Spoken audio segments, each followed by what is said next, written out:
we'll start with you. Hi, I'm Hillary. I'm Austin. And I'm Taylor. And our documentary is on The Notebook by Nicholas Sparks. Some prevalent themes we found in this novel were everlasting love and growing old, Fate and losing hope, and forbidden love and fear. Based off of these themes, we chose to develop an inquiry question and a thesis. Our inquiry question was, why do relationships change over time? Based on this inquiry question, we found 3 main points for our thesis, which were adaptability, Communication, and time and distance. So for those of you who haven't read our book, here's a quick synopsis of what happens. So there's an old couple, Allie and Noah. Allie has Alzheimer's, so she does not remember her own husband, and Noah is trying to retell her the story of their love and how they met. And so we based changing relationships on how they were away from each other for a long time when they were young, but they still found their way back. When your legs don't work like they used to before, and I can't sweep you off of your feet, will your mouth still remember the taste of my love? Thoughts of the summer they'd shared came back to her, and as she stared at him, she noticed how little he'd changed since she last seen him. When she was finally ready, she took a deep breath and smiled. Loving you till we're 70. He looked at her. She was pretty still, with thick hair and soft eyes. She moved so gracefully that it almost seemed as though she were gliding. He'd seen beautiful women before, though, women who caught his eye. But to his mind, they usually lacked the traits he found most desirable. Traits like intelligence, confidence, strength of spirit, passion, traits that inspired others to greatness, traits he aspired to himself. She felt something twitch inside, something deep and old, something that made her dizzy just for a second. She caught herself fighting for control. She hadn't expected this to happen, didn't want it to happen. She was engaged now. She hadn't come here for this. Yet the feeling went on despite herself, and for a brief moment she felt 15 again, felt as if she hadn't in years, and as if all her dreams could still come true, felt as if she was finally home. I'm thinking out loud. I feel like people will like move on to different things, so like I guess whatever changes in their life, if they change schools, like they're moving, like just things in general makes the relationship change also. So like as people grow up and mature, then I guess the relationship will grow and mature with them. Change within people themselves, definitely. We're always growing, we're constantly changing. So, yeah. People are constantly changing. Everyone's views and everyone's feelings, it's just, they always change, and it can't really be helped because that's just us growing as people. So sometimes if our views change, then the way we may see someone or the way we might feel for someone will obviously change. Being apart from each other because you can lose feelings.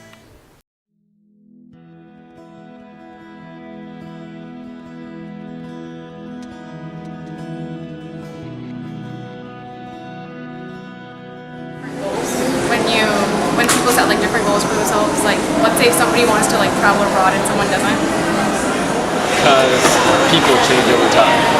Over time, people tend to change based on distance and just sometimes people just lose interest in each other.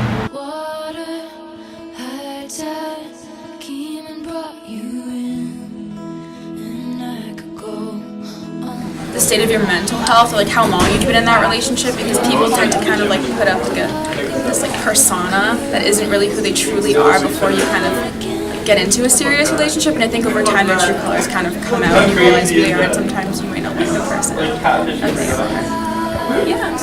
Well, long distance is tough, and you can meet new people, and I don't know, sometimes commitment can be hard for people, so.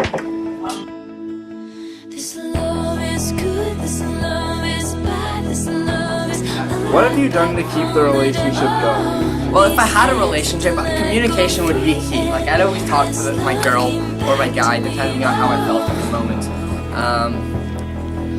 I'd talk to them. I'd make sure I'd be nice to them in person, like, over text, and like, yeah, when people talk around here, I'd be like, no, that's my girl, that guy. Or him. Or him. But not necessarily him. I think it's gonna be a good. Oh, it's because of the letter C. Commitment. You have communication. And what is the other C? You have no. Let's say tolerance. Yeah. Thank you. 60 years in marriage. 60 years? 6 years. Wow. Yeah. Thank you. You're welcome. Great. I think that you need good communication skills and you need to trust each other. Trust. Show that you really care for the person.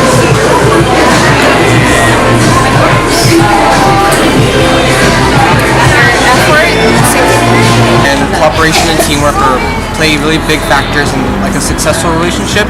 Like you have to make the time and commitment in order for you to have a successful relationship with someone, and it takes a lot of like work, like physically, emotionally. So you need to care about the person. Does your relationship cause you more stress or joy? Our relationship causes us stress actually joy, because we love each other so much and we're always there for each other. Do you think trust becomes increasingly more important as your relationship grows? Why or why not? I think trust should increase as your relationship grows, because as you get more connected to the other person, you should start to be sharing more things about yourself, and you guys should get to know each other better, and having that extra trust can help push you through conflicts or any situations that you're having trouble with. Absolutely, depending on what kind of relationship we're talking about. If it's a marriage relationship, absolutely. You want to know if your partner is faithful and true to you as you are to your partner.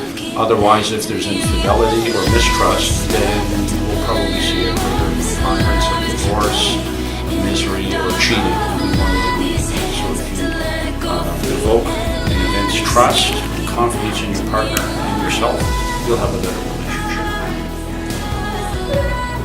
Why are communication skills necessary to maintain a long-lasting relationship? So that we can be honest with each other and always know what's going on the whole time in the relationship. I think communication skills are really important because in reality, like your partner doesn't know what you're feeling and you don't know what your partner is feeling unless you like physically tell them. Of course there's like social cues and you can kind of like get like a vibe and stuff from them, but like all of those things are more assumptions than you actually finding out how they're feeling. So I think actually being able to voice out your problems and work them out together is like the biggest thing that'll help you grow in a relationship. I think it's that as humans, we always have to communicate, and if we don't, we just end up like hiding stuff, and we always over-evaluate like everything and anything we do. So like always talk to each other just to like make sure that you're all always on the same page, and you know like if anything happens, it's just like you both know. Okay, so do you think arguments are necessary to have a meaningful relationship? So like solving problems and fixing things together? Yeah, I think it's pretty reasonable. I think you should do it because I think it gets the rough stuff out of the way when you argue and you get all the toxic out of the relationship. Unless if you keep it up, stored up all the time, it's gonna come back and bite you in the butt later. So you might as well just yell at them right now instead of yelling at them later on. So yeah. It prevents built-up aggression towards your partner and maintains honesty.